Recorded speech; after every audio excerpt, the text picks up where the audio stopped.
चला मंडळी, आंब्याचा सीझन आहे तोपर्यंत करूया आंबा शेवई खीर। एकदम घट्ट चविष्ट अशी ही खीर बनून तयार होते। कढईमध्ये मी तूप गरम करत ठेवलं होतं 2 चमचे। त्याच्यामध्ये पाऊण वाटी या हातावरच्या शेवया मी घेतलेल्या आहेत, त्या छान भाजून घेते। 1-2 मिनिटासाठी आपल्याला शेवया भाजून घ्यायच्या आहेत आणि याच्यामध्ये एक भांडभर दूध घालून आपण याआधी पहिला शिजवून घेणार आहोत।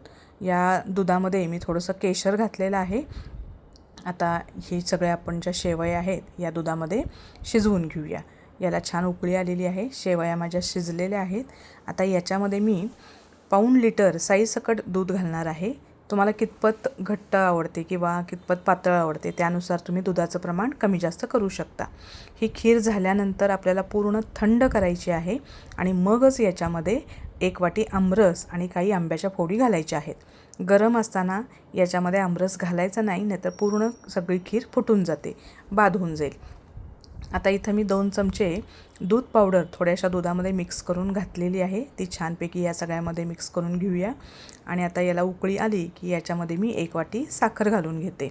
साखरसुद्धा तुम्हाला कितपत गोड आवडते त्याच्यानुसार तुम्ही कमी जास्त करू शकता। एवढ्या प्रमाणाला 1 वाटी साखर योग्य आहे। आता हे छान ढवळून घेऊया। याला 1-2-3 उकळ्या आल्या की आपली झटपट खीर तयार होते। बारीक गॅसवर आपण 10 ते 15 मिनटं आटवूसुद्धा शकतो। एकदम घट्टसर अशी खीर बनून तयार होते। आता इथं माझी खीर झालेली आहे। आता सगळ्यात शेवटी मी इथं थोडीशी वेलची पूड घालते। वेलची पूड या आंबा शेवई खीरीसाठी ऑप्शनल आहे, नाही घातलात तरी चालू शकतं, कारण आपण याच्यामध्ये घालणार आहोत आमरस। तर खीर काढून घेतलेली आहे गार झाल्यावर। याच्यामध्ये 1 वाटी आमरस घातलेला आहे, आंब्याच्या फोडी घालून घेते। मस्त चविष्ट अशी ही खीर बनून तयार होते। तुम्हीसुद्धा माझ्या पद्धतीनं खीर करून बघा। आंब्याचा सीझन अजून चालूच आहे, तो संपायच्या आत झटपट करून बघा। धन्यवाद।